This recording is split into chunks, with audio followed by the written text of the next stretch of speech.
Hello बच्चों, आज की वीडियो में हम लोग पढ़ेंगे magnetic effect of electric current के एनसीईआरटी के इंटेक्स्ट क्वेश्चंस और उनके आंसर्स। ये वो वाले क्वेश्चंस हैं जो आपसे चैप्टर के बीच में पेजेस पे पूछे जाते हैं और इस चैप्टर के सारे जो इंटेक्स्ट क्वेश्चंस है वो मैंने इस वीडियो में कवर करे, तो बने रहिए।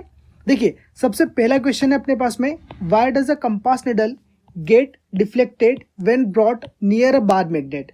कोई भी एक कंपास निडल को जब हम लोग बार मैग्नेट के पास में रखते हैं तो वो डिफ्लेक्ट क्यों होता है? तो उसका एक सिंपल सा रीजन होता है कि बार मैग्नेट क्या होता है, एक मैग्नेट है जिसमें नॉर्थ पोल और साउथ पोल होते हैं, और जो कंपास निडल होता है वो भी क्या होता है, एक छोटा टाइनी मैग्नेट होता है।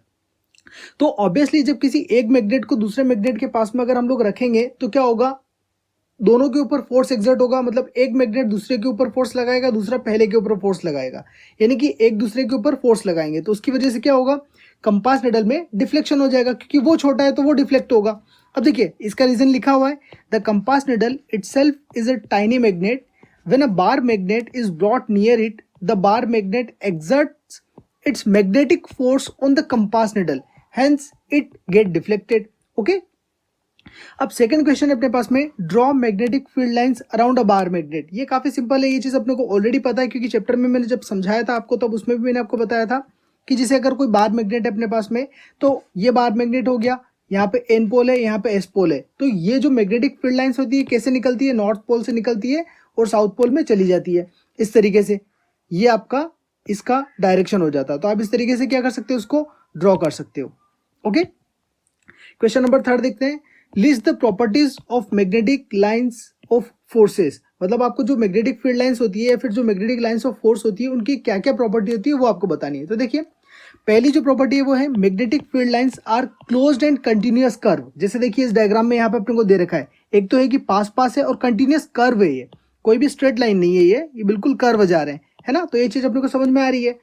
सेकेंड अपने पास में, this line always begins from the north pole of the magnet and merge into the south pole forming closed curves outside the magnet।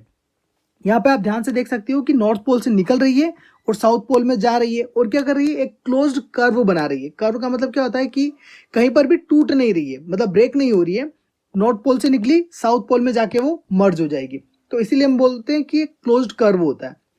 अगली प्रॉपर्टी है, inside the magnet this lines of force originate from its south pole and go towards the north pole. Magnet के बाहर तो क्या होता है कि जो मैग्नेटिक फील्ड की लाइन होती है वो नॉर्थ से साउथ की तरफ जाती है, बट मैग्नेट के अंदर अगर हम देखें तो साउथ पोल से नॉर्थ पोल की तरफ जाती है। मतलब इस तरीके से चलती है, ये यहाँ से गई, यहाँ गई और साउथ पोल के पास आ गई। अब साउथ पोल के पास आने के बाद में मैग्नेट के अंदर क्या होगा, साउथ से नॉर्थ की तरफ जाएगी और वापस इस तरीके से बाहर घूम जाएगी। तो ये इस तरीके से इसका जो साइकिल है वो चलता है। ओके, अब उसके बाद में अगली प्रॉपर्टी है, this lines are crowded near the poles where the magnetic field is strong and are far apart where the magnetic field lines is weak. It means कि ये क्या होता है कि जो पोल्स होते हैं अपने पास में, जैसे एन पोल हो गया और एस पोल हो गया, तो जो पोल्स हैं उस पर तो ये क्राउडेड होती है। क्राउडेड मतलब ज्यादा अमाउंट में दिखेगी आपको, जैसे आप देख सकते हो डायग्राम के अंदर यहाँ पे कि ये जो एन पोल है यहाँ पे आपको दिख रही कितनी सारी भीड़ इकट्ठी है, और यहाँ पे अगर अपन देखें तो यहाँ पे देखिए कितने दूर दूर हो गए। मतलब तो यहाँ पे क्या शो करता है कि जहाँ पे क्राउडेड होता है वहां पे स्ट्रॉन्ग मैग्नेटिक फील्ड होता है और जहां पर दूर दूर होती है वहां पे वीक मैग्नेटिक फील्ड होता है। ओके, अगली प्रॉपर्टी है, this lines never intersect each other. ये जो लाइंस होती है ये क्या करती है, एक दूसरे को कभी भी इंटरसेक्ट नहीं करती, और इंटरसेक्ट क्यों नहीं करती उसका रीजन हम लोग अगले क्वेश्चन में देखेंगे। तो देखिए अगला क्वेश्चन इसी पर बेस्ड है, why do not two magnetic lines of force intersect each other. दो मैग्नेटिक फील्ड लाइंस एक दूसरे को इंटरसेक्ट क्यों नहीं करती? तो देखिए इसका एक सिंपल सा रीजन है, जैसे मैं आपको डायग्राम में यहाँ पे समझाऊं तो मान के चलिए कि यहाँ पे जो मैग्नेट, ये जो पहली वाली लाइन है ये वाली, ये ऐसे नहीं जा रही है और जो दूसरी वाली लाइन है ये ऐसे जा रही है ना। मतलब यहाँ पे ये दोनों एक दूसरे को इंटरसेक्ट नहीं कर रही है। अगर मैं इस पॉइंट पर इस मैग्नेट का टेंजेंट बनाता हूँ, मतलब इस मैग्नेटिक फील्ड के डायरेक्शन का टेंजेंट बनाता हूँ, तो टेंजेंट ऐसे बनेगा, और अगर दूसरी वाली लाइन का टेंजेंट बनाता हूँ तो दूसरी वाली लाइन का टेंजेंट कुछ इस तरीके से बनेगा। बट अगर मान लीजिए कि अगर दोनों फील्ड लाइंस एक दूसरे को क्रॉस करती है, मतलब कि ये फील्ड लाइन ऐसे जा रही है मान लीजिए, है ना, मतलब इस तरीके से गई फिर ऐसे आई, तो इस पर्टिकुलर पॉइंट पर जहां पे इन दोनों ने इंटरसेक्ट करा, यहाँ पे क्या होगा कि ये जो मैंने ऊपर वाली लाइन बनाई है अगर मैं इसका टेंजेंट बनाऊं तो ऐसे बनेगा, और ये जो नीचे ब्लैक वाली ये वाली जो लाइन है इसका अगर टेंजेंट बनाऊं मैं इस पॉइंट पर तो ये बनेगा। मतलब क्या हुआ कि उस पर्टिकुलर पॉइंट पर दो टेंजेंट्स बन गए, यानी कि उस पर्टिकुलर पॉइंट पर उस मैग्नेटिक फील्ड लाइन के दो डायरेक्शन हो गए। कोई भी एक चीज एक ही समय पर दो अलग अलग डायरेक्शन में नहीं जा सकती, है ना। तो यहाँ पे ये चीज क्या शो करती है कि अगर इंटरसेक्ट किया तो इंटरसेक्ट करने पर उस पर्टिकुलर लाइन के दो डायरेक्शन हो जाएंगे एक ही टाइम पर, जो कि इम्पॉसिबल है। तो इसीलिए क्या होता है कि मैग्नेटिक फील्ड लाइंस एक दूसरे को इंटरसेक्ट नहीं करती। अब अगला क्वेश्चन है अपने पास में, question number 5। Consider a circular loop of wire lying in the plane of the table. Let the current passes through the loop clockwise. Apply the right hand rule to find out the direction of the magnetic field inside and outside the loop. यहाँ पे इन्होंने क्या बोला हुआ है कि आपके पास में एक टेबल है, जैसे कि मैंने यहाँ पे डायग्राम में बना रखा है कि ये आपके पास में एक टेबल है। अब इस टेबल के ऊपर ये आपके पास में एक कोयल दिया हुआ है। इस कोयल के अंदर जो करंट का डायरेक्शन है वो क्लॉकवाइज, मतलब इस तरफ करंट आपका फ्लो हो रहा है क्लॉकवाइज डायरेक्शन में, ठीक है। अब इसने क्या बोला है कि अगर इस तरीके से करंट फ्लो होता है तो आपको जो लूप है, लूप के अंदर और लूप के बाहर जो मैग्नेटिक फील्ड होगा उसका आपको डायरेक्शन बताना है, ठीक है, कि किस तरीके से होगा। और आपको क्या करना है, राइट हैंड रूल का यूज़ करना है। तो देखिए, अगर हम लोग इसकी बात करें तो पहला जो पॉइंट अपने पास में वो क्या है, direction of magnetic field inside the loop is perpendicular to the plane of the paper inward. अब अगर आप ये पे दोनों सिचुएशन में देखो, जैसे यहाँ पे लेफ्ट हैंड साइड में अगर यहाँ पे बात करें तो अगर आप राइट हैंड रूल यहाँ पे अप्लाई करोगे तो राइट हैंड रूल के हिसाब से क्या हो जाएगा कि जो डायरेक्शन आएगा मैग्नेटिक फील्ड का वो प्लेन ऑफ द परपेंडिकुलर, यानी कि जैसे आप ये डायरेक्शन अगर ध्यान से देखो तो यहाँ पे क्या हो रहा है, एरो इस तरफ बना हुआ है, यानी कि जो प्लेन है आपके पास में उसके परपेंडिकुलर जा रहा है, ठीक है, इस तरह से। और जो इस तरफ देखोगे आप राइट हैंड साइड पे, तो राइट हैंड साइड पे भी क्या हो रहा है, जो मैग्नेटिक फील्ड की लाइन है तो वो अंदर की तरफ यानी कि नीचे की तरफ जा रही है। और अगर हम लोग इसी को बाहर की तरफ देखें, मतलब बी वाला पॉइंट अगर हम लोग देखें तो direction of magnetic field outside the loop is perpendicular to the plane of the paper outward, यानी कि जो बाहर की तरफ निकला हुआ है वो क्या निकला हुआ है कि है तो परपेंडिकुलर बट बाहर की तरफ लाइन जा रही है। जैसे अगर राइट हैंड साइड पे यहाँ की बात करें तो यहाँ पे लाइंस कैसी बनी हुई है, यहाँ पे इस तरीके से बनी हुई है, मतलब ये घूम के इस तरीके से जा रही है। और इस तरफ अगर आप बात करोगे तो यहाँ पे भी क्या हो रहा है, इस तरीके से घूम के इस तरफ जा रही है। तो यहाँ पे ये दोनों सिचुएशन में अपने को अलग अलग मैग्नेटिक फील्ड की लाइंस मिल रही है। और यहाँ पे हम लोगों ने कौन सा रूल अप्लाई किया है, राइट हैंड रूल अप्लाई किया है। आप भी अगर आप चाहो तो इसको करके देख सकते हो कि जिस डायरेक्शन में करंट फ्लो हो रहा है उस डायरेक्शन में क्या करोगे आप, आपका थंब रख लो, उसके बाद में फिंगर्स को कर्ल करो, जिस डायरेक्शन में फिंगर कर्ल होगी वो डायरेक्शन क्या आ जाएगा, आपका मैग्नेटिक फील्ड का डायरेक्शन आ जाएगा। ऑलराइट, तो यहाँ प्रैक्टिकल करके भी देख सकते हो। ओके, अब अगला क्वेश्चन अपने पास में, the magnetic field in a given region is uniform, draw a diagram to represent it. इसमें आपको एक डायग्राम बनाना है इसको रिप्रेजेंट करने के लिए। तो काफी सिंपल है ये कि जब भी आपके पास में यूनिफॉर्म मैग्नेटिक फील्ड गिवन हो तो उसको रिप्रेजेंट करने का जो तरीका होता है वो अपने पास में हमेशा स्ट्रेट लाइन होता है। और ये सारी जो स्ट्रेट लाइन होगी एक दूसरे के पैरेलल होगी और इक्वल डिस्टेंस पर होगी एक दूसरे से, ठीक है। इनके बीच का जो गैप होता है वो सिमिलर होता है। तो ये चीज हमने को यूनिफॉर्म मैग्नेटिक फील्ड शो करती है। ओके, अब उसके बाद में क्वेश्चन नंबर 7 है, चूज द करेक्ट ऑप्शन। इसमें दिया हुआ अपने को, देखिए, the magnetic field inside a long straight solenoid carrying current. कोई भी अगर सोलेनोइड है जिसमें करंट फ्लो हो रहा है तो उसके अंदर, है ना, मैग्नेटिक फील्ड कितना होता है, क्या 0 होता है, क्या डिक्रीज होता है as we move toward its end, क्या इंक्रीज होता है, या is the same at all point. तो ये आपने जब सोलेनोइड पढ़ा तब मैंने आपको उसमें बताया था कि ना तो इंक्रीज होता है ना डिक्रीज होता है ना 0 होता है, अंदर होता है सारा का सारा सेम सभी पॉइंट्स के ऊपर, ठीक है। तो ये चीज आप ध्यान रखिएगा। अब उसके बाद में क्वेश्चन नंबर 8 है, which of the following properties of a proton can change while it moves freely in a magnetic field, there may be more than one correct option. तो यहाँ पे इन्होंने क्या बोल रखा है कि आपको जो प्रोटॉन है, प्रोटॉन की कौन सी प्रॉपर्टी, मतलब while it moves freely in a magnetic field, जब अगर किसी भी फ्रीली मैग्नेटिक फील्ड में वो घूम रहा है तब उसमें क्या होगा, क्या चीज चेंज होगी, क्या चीज चेंज नहीं होगी। तो देखिए, क्या मास उसका चेंज होता है, क्या स्पीड चेंज होती है, क्या वेलोसिटी, क्या मोमेंटम। तो देखिए, दो चीजें होती है जो अपने पास में क्या होती है, उसकी चेंज हो जाती है, हो या हो सकती है, आप ये बोल सकते हो, वेलोसिटी और मोमेंटम। वेलोसिटी क्या, उसका डायरेक्शन, मतलब कि किसी भी डायरेक्शन में वो मूव कर सकती है। और मोमेंटम क्या, मतलब अगर momentum p is equal to क्या होता है अपने पास में m इंटू वी। अब अगर वेलोसिटी चेंज हो रही है तो वेलोसिटी का मल्टीप्लाई मास के साथ में होगा, जिससे क्या होगा, मोमेंटम भी चेंज हो जाएगा। मतलब अगर वेलोसिटी चेंज हो रही है तो इट मींस मोमेंटम भी चेंज हो सकता है। तो ये दोनों चीजें चेंज हो सकती है, बाकी मास और स्पीड सेम रहेगी। मास कभी चेंज नहीं होता, और जो स्पीड की अगर अपन बात करें तो स्पीड क्या रहेगी उसकी, मैग्नीट्यूड, यानी कि जो मैग्नीट्यूड है वो कांस्टेंट होगा। ऑलराइट, अब उसके बाद में क्वेश्चन नंबर 9 है, in activity 13.7 how do we think the displacement of a rod A B will be affected if current in rod A B is increase. मतलब आपको क्या दे रखा है कि ये जो एक्टिविटी बता रखी है ये वाले डायग्राम की, इस डायग्राम में अगर हम लोग करंट को इंक्रीज कर दें, ठीक है, तो क्या होगा। मतलब जो ए बी रोड है, इस ए बी रोड के अंदर अगर हम लोग करंट को इंक्रीज कर देते हैं तो क्या होगा। सेकेंड अपने को दिया हुआ है, a stronger horseshoe magnet is used.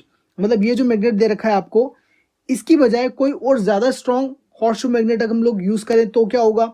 और थर्ड केस दे रखा है, length of the rod A B is increase. मतलब ये जो रॉड है अपने पास में ए बी, इसकी अगर लेंथ इंक्रीज कर दे तो क्या होगा। तो जो पहला वाला केस है कि अगर आपने करंट को इंक्रीज कर दिया तो उसमें क्या होना है, if current in the rod increase, force exerted on the current carrying rod A B increases. मतलब अगर आपने करंट को इंक्रीज कर दिया तो ऑब्वियसली उसके ऊपर जो फोर्स लग रहा है वो भी क्या हो जाएगा, इंक्रीज हो जाएगा, और hence the displacement of the rod increases. तो जो रोड है हमारे पास में उसका डिस्प्लेसमेंट भी इंक्रीज हो जाएगा। डिस्प्लेसमेंट मतलब जो मूव कर रही है वो ज्यादा करने लगेगी। आपने अगर इसका वीडियो नहीं देखा तो एक बार आप देख लीजिएगा, क्योंकि ये मैंने एक्सपेरिमेंटली उसमें बताया था, और अगर आपके पास में लिंक नहीं है तो मैं डिस्क्रिप्शन में उसका लिंक दे दूंगा, तो एक बार आप उसको देखिएगा। उसके बाद में सेकंड पॉइंट अपने पास में, अगर स्ट्रॉन्ग हॉर्सशू मैग्नेट को हम लोग रखते हैं तो क्या होगा। तो देखिए, if a strong horseshoe magnet is used, magnetic field strength increases. अगर हॉर्सशू मैग्नेट ज्यादा हो गया तो जो मैग्नेटिक फील्ड का स्ट्रेंथ है वो भी क्या हो जाएगा, ज्यादा हो जाएगा। And hence force on the current carrying rod also increases. और अगर फोर्स इंक्रीज होगा तो क्या होगा, डिस्प्लेसमेंट भी इंक्रीज हो जाएगा। इन शॉर्ट इसमें भी डिस्प्लेसमेंट इंक्रीज होगा। थर्ड वाला हम लोग बात करें तो length of the rod A B is increases. मतलब अगर ए बी जो रोड है हमारे पास में उसका लेंथ अगर हम लोगों ने इंक्रीज कर दिया तो क्या होगा। तो if the length of the rod is increase, force on the rod increases, hence displacement of the rod will be increase. So तीनों ही केसेस में अगर आप ये चीजें चेंज करोगे, कौन कौन सी, पहली तो करंट को अगर आपने बढ़ाया तो डिस्प्लेसमेंट बढ़ जाएगा। दूसरा, हॉर्सशू मैग्नेट आपने ज्यादा स्ट्रॉन्ग लिया तब भी डिस्प्लेसमेंट बढ़ जाएगा। और अगर लेंथ आपने ज्यादा कर दिया तब भी क्या होगा, डिस्प्लेसमेंट बढ़ जाएगा। तो ये चीज आपको कभी एमसीक्यू में भी आए तो ये चीज ध्यान रखनी है।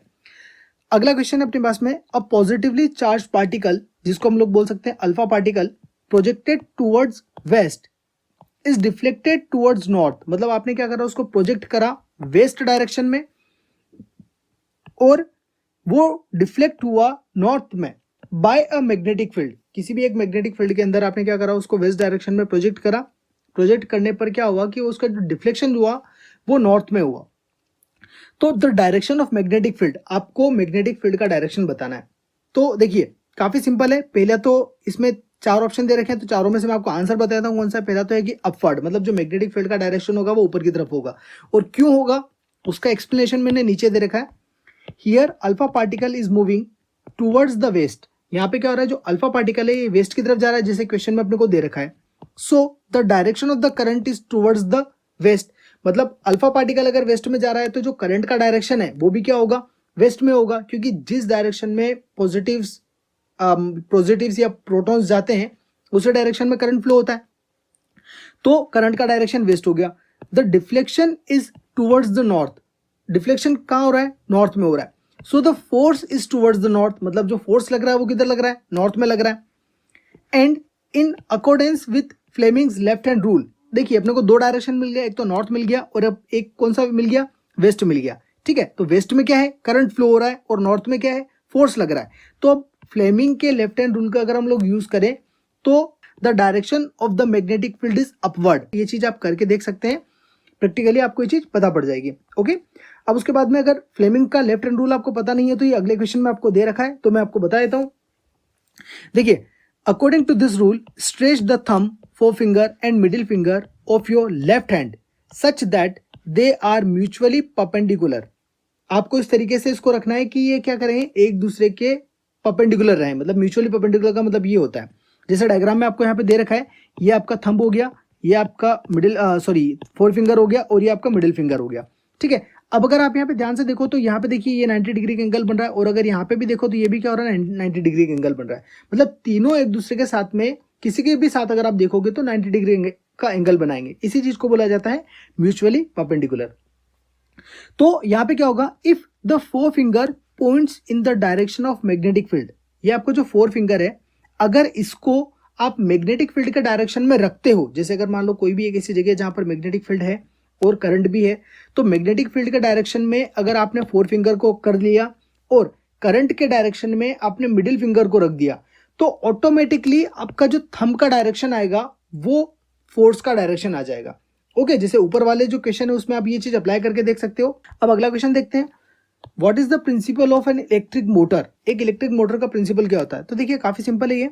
N electric motor utilises the magnetic effect of current, मतलब जो इलेक्ट्रिक मोटर होती है वो क्या यूटिलाइज करती है, मैग्नेटिक इफेक्ट को यूज करती है, किसके, करंट के।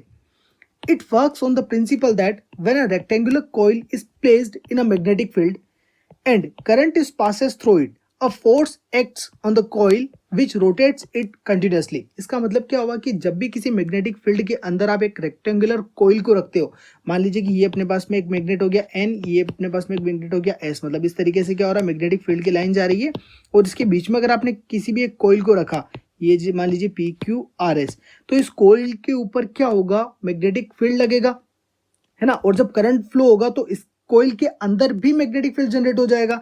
तो इसकी वजह से क्या होगा, इसके ऊपर एक फोर्स लग जाएगा और उस फोर्स के कारण क्या होगा, ये कंटिन्यूसली रोटेट होने लगेगी। तो जब आपने अगर इलेक्ट्रिक मोटर का वीडियो देखा होगा तो आपको ये चीज क्लियरली पता होगी कि ये कैसे होता है, ठीक है। और अगर नहीं देखा हो तो आप लोग उसको देख सकते हो, मैंने लिंक उसका डिस्क्रिप्शन में दे दिया है।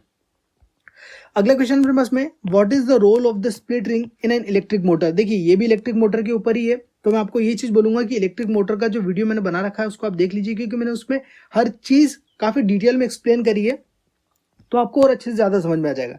बाकी मैं आपको यहाँ इसका आंसर बता देता हूँ।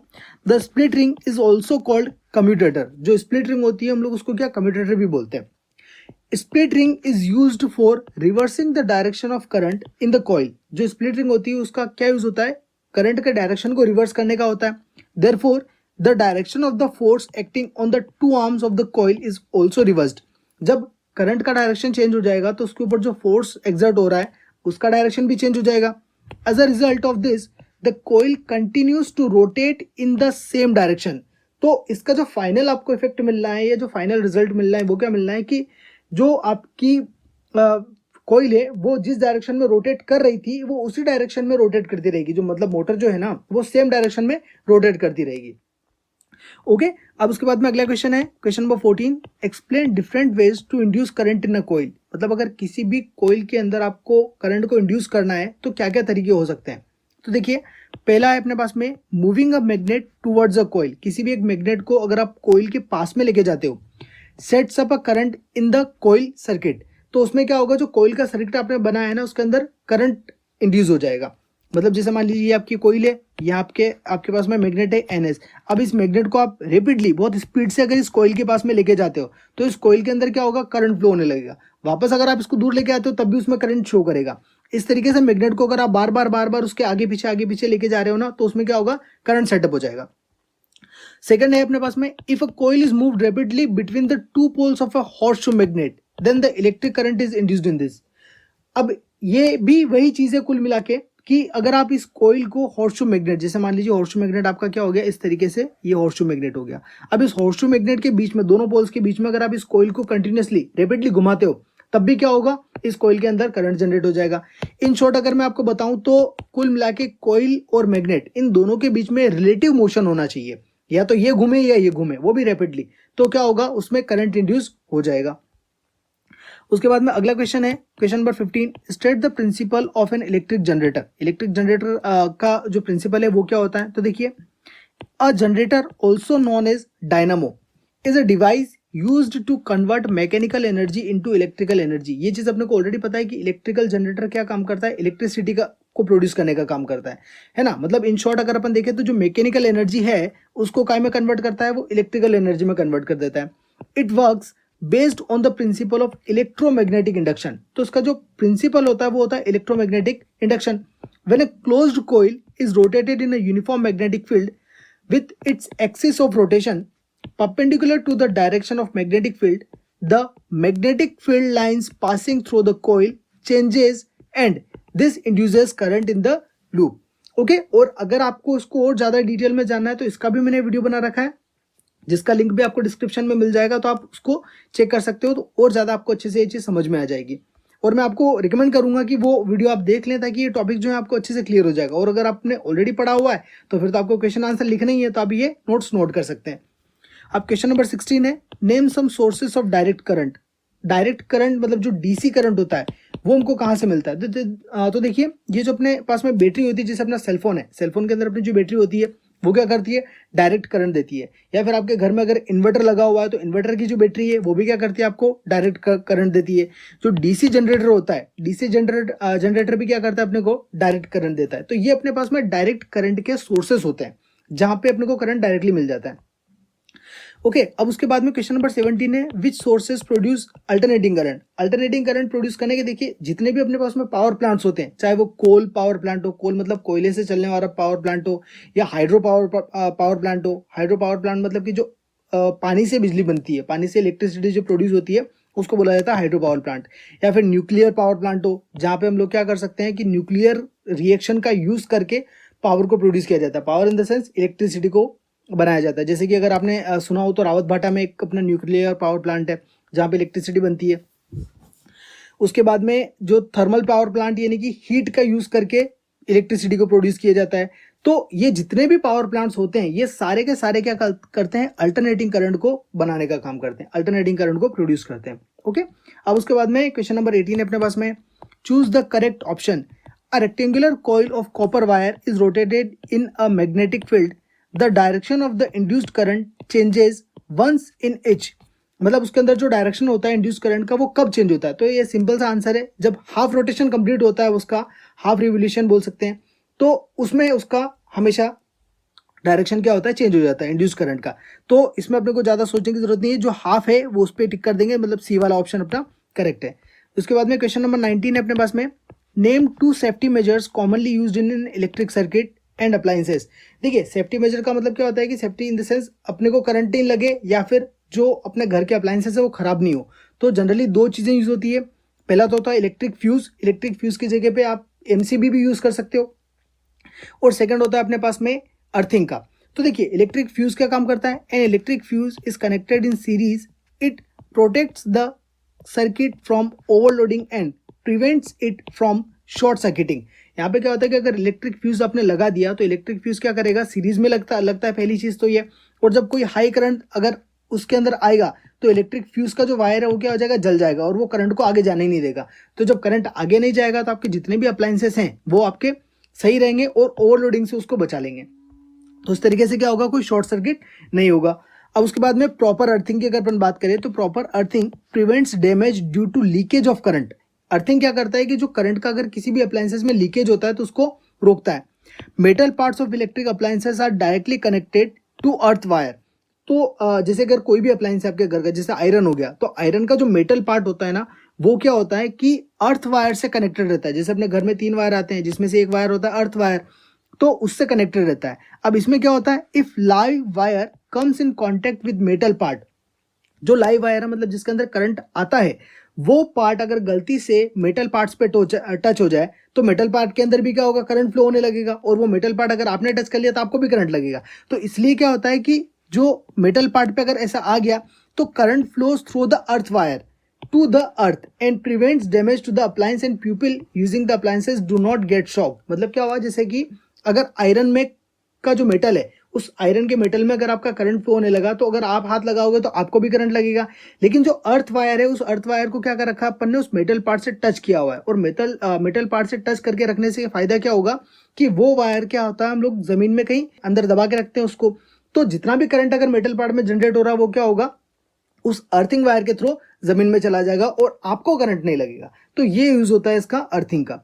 अब क्वेश्चन नंबर 20 अपने पास में, an electric oven of 2 kilowatt power rating is operated in a domestic electric circuit 220 volt का, then that has a current rotating of 5 ampere, what result do you expect? Explain. देखिए इसमें क्या होगा, जैसे अगर पावर की बात करें तो ये है जिसको अगर आप वॉट में कन्वर्ट करोगे तो 2000 आ जाएगा। वोल्ट की बात करें तो 220 वोल्ट्स हैं। करंट अगर अपन यहाँ पे निकालें तो करंट अपने को I equal to P by V के फॉर्मूले से मिल जाएगा, जो हो जाएगा 2000/220, जिसका आंसर मिलेगा आपको 9 एम्पियर। अब देखिए यहाँ पे क्या होगा कि अगर आपने ऐसा फ्यूज लिया जिसका जो रेटिंग है वो 5 एम्पियर है और करंट यहाँ पे अपना आंसर कितना आना 9 एम्पियर आ रहा है, तो ध्यान से इस चीज को देखिए, since the current flowing 9 ampere through the circuit is more than the current rating 5 ampere से, मतलब अपने को क्वेश्चन में जो करंट रेटिंग दे रखी है वो कितनी दे रखी है 5 एम्पियर की दे रखी है, और अपना आंसर कितना आ रहा है 9 एम्पियर का, यानी कि जो अपन जो भी अप्लायंस लगा रहे हैं उस अप्लायंसेस में करंट कितना होगा 9 एम्पियर होगा। तो so the fuse in the circuit will melt and circuit is broken but electric oven is saved from getting damage. इस केस में क्या होगा, जो फ्यूज है वो डैमेज हो जाएगा। फ्यूज डैमेज होने का कारण क्या है, क्योंकि करंट ज्यादा उसमें अपने अप्लायंस में यूज हो रहा है और फ्यूज जो लगा रखा है वो करंट रेटिंग उसका कितना है 5 एम्पियर है। तो इस केस में क्या होगा, जो फ्यूज है वो खत्म हो जाएगा लेकिन अपना जो ओवन होता है ना वो सेव रहेगा। ये बिल्कुल क्या होता है, एक जैसे सेफ्टी मेजर में आता ही है कि अगर घर में कभी ज्यादा करंट सप्लाई हो जाए तो उस ज्यादा करंट के कारण आपका जो फ्यूज होता है वो जल जाता है, बाकी जो अपने घर के अप्लायंसेस होते हैं वो सारे के सारे सेफ रहते हैं। तो वही कॉन्सेप्ट यहाँ पर भी यूज होता है। अब अगला क्वेश्चन अपने पास में, What precautions should be taken to avoid the overloading of domestic electric circuits? जो अपने घरों में हम लोग डोमेस्टिक इलेक्ट्रिक सर्किट यूज करते हैं उनको ओवरलोडिंग से बचाने के लिए हम क्या क्या प्रिकॉशंस ले सकते हैं। तो जैसे पहला है अपने पास में, electric fuse must be connected in series. जो इलेक्ट्रिक फ्यूज होते हैं ये आपके सीरीज में कनेक्ट होने चाहिए, ये मैं आपको पहले ही बता चुका हूँ, with the circuit to prevent overloading और शॉर्ट सर्किटिंग। ओवरलोडिंग और शॉर्ट सर्किटिंग दोनों से बचाने के लिए अपने को इलेक्ट्रिक फ्यूज का यूज करना चाहिए और वो भी सीरीज में कनेक्ट होनी चाहिए, रिमेंबर दैट। सेकंड अपने पास में, do not use too many higher power appliances like air conditioner, electric motor, water heater etcetera simultaneously. मतलब एक ही साथ घर के सारे जो हैवी अप्लायंसेस होते हैं, मतलब जिनमें ज्यादा करंट यूज होता है, वो अपने को नहीं यूज करने चाहिए एक ही साथ, ठीक है। अगला है अपने पास में, do not connect to many appliances to a single socket. किसी एक ही सॉकेट से बहुत सारे अप्लायंसेस अपने को नहीं लगा देने चाहिए। जैसे अपन क्या करते हैं जनरली कि जैसे अपने पास में एक सिंगल सॉकेट है, उस सिंगल सॉकेट में अपन क्या करेंगे, एक्सटेंशन लगा देंगे। अब उस एक्सटेंशन से सारी की सारी घर की हेवी चीजें चला देंगे, तो उस केसेस में आपने देखा होगा कि घर में शॉर्ट सर्किट हो जाता है और जो एमसीबी है वो गिर जाता है। अगर घर में आपके एमसीबी लगा होगा तो वो गिर जाएगा, और अगर एमसीबी नहीं है, फ्यूज है, तो फ्यूज का जो वायर है वो जल जाएगा और घर की सारी लाइट्स ऑफ हो जाएगी। आपने अगर कभी करके देखा हो तो ये चीज आपको ऑलरेडी पता होगी कि घर में अगर आपने जैसे कोई लैपटॉप हो गया या कंप्यूटर हो गया, किसी भी एक ही सॉकेट यानी कि एक्सटेंशन से अगर आपने लगा दिया और वो एक्सटेंशन इतनी पावर रेटिंग का नहीं है, तो आपके घर के सारे अप्लायंसेस क्या हो जाएंगे, बंद हो जाएंगे, मतलब घर की लाइट चली जाएगी, ठीक है। अगला है अपने पास में, use the appliances with in the safe limit of electric circuit. मतलब जो अप्लायंसेस होते हैं ना उनको सेफ लिमिट यानी कि जितनी उनकी सेफ लिमिट है उसी के अकॉर्डिंग हम लोगों को यूज करना चाहिए, ठीक है।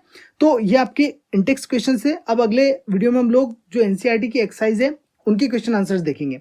ओके, सो आज का वीडियो यहीं तक। Thanks for watching.